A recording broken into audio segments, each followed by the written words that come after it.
So I got all this reclaimed pine from a bed frame. I thought it was something else, but when I got into it, it was pine.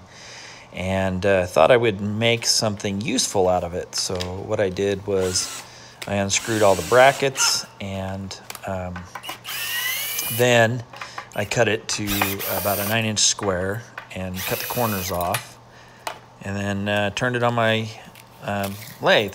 Now, there were supposed to be 3 angles, but the other 2 cameras did not work. So I apologize, there's some lost footage here, but you get the basic idea. And this was just a fun little project.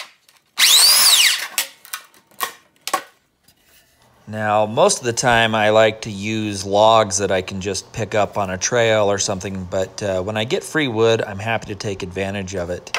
And I got this little Wen bandsaw. I just cut the corners off to make it rounder, make it a little bit easier. And then I just drilled a hole so I could put the lug in it and then mount it on the lathe. You can see me doing that here.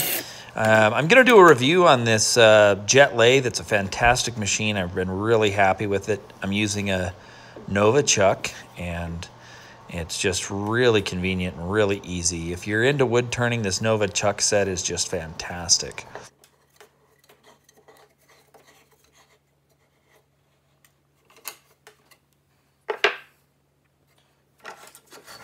I gotta say, I'm just so happy that I have the viewers and the community that I do.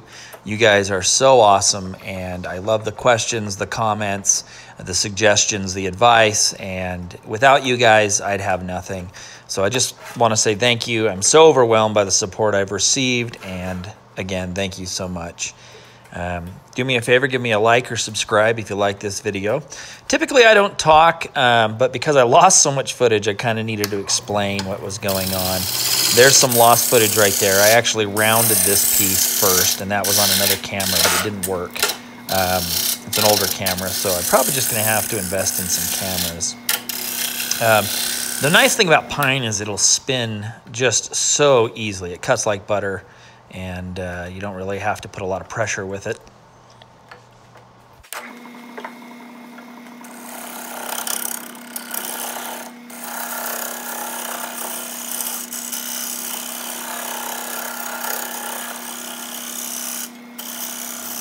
And it took a second to get the old stain off and cut a groove in the back of this piece so that I could reverse mount it on the chuck and then cut the bowl out.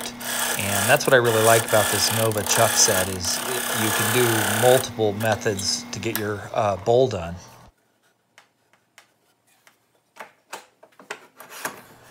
I'm building new tables, but I'm not done moving yet, so I'm using a temporary table. It's not as stable as I would like.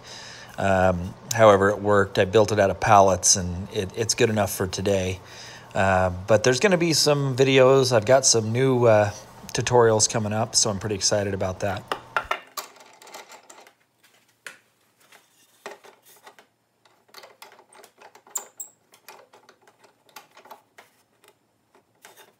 Oh, shit.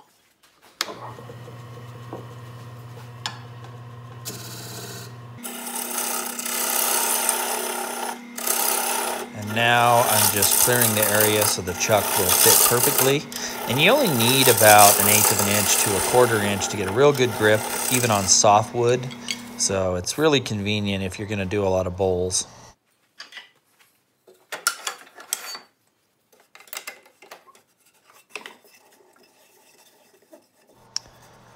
And then I'll reverse mount it here, and then I'll start hollowing out the bowl. I'll take the lug out and just put the bowl on, and then just expand it so it fits the groove. Pretty convenient, pretty easy, and makes this bowl making really, really simple.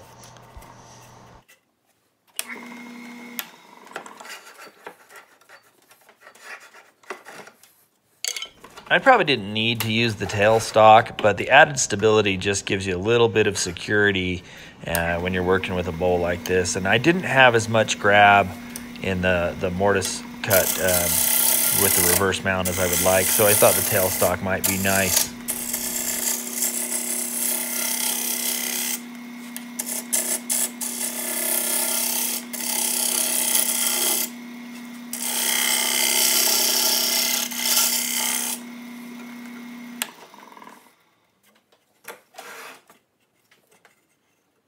So at this point I felt pretty secure with it, and I took the tailstock off and I just started doing some finishes on the outside of the bowl, and was pretty happy with how it was turning out.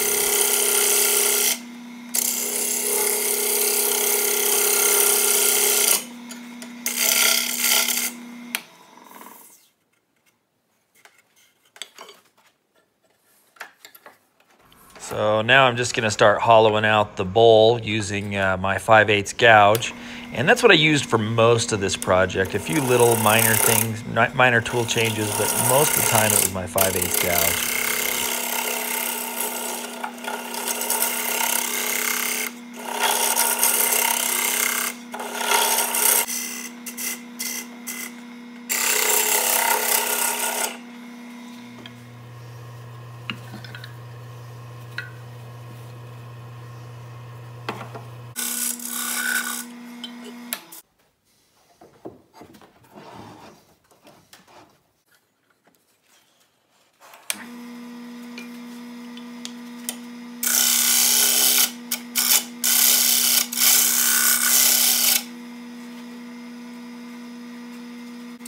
So then I just started sanding down with 250 all the way down to triple aught steel wool, and then I was going to polish, and so I just used car polish on a rag, and that works pretty good for me.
So after all that polishing, I applied a coat of Watco Danish oil, and then I let it dry for about an hour and applied another coat and repeated the process 3 more times.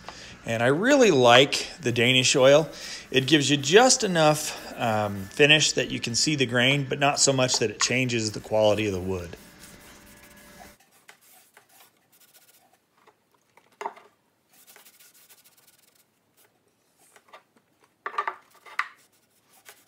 And yes, I am using an old sock as a rag before anybody points it out. I have 3 little boys and we have tons and tons of socks they've outgrown, so this is what I use. So after that, I applied 2 coats of wipe-on polyurethane gloss, and it gave me the finish I wanted, and I was really, really happy with it. Anyway, I really appreciate you guys watching. Give me a like, and if you're not subscribed, consider subscribing. I really appreciate all the support and help.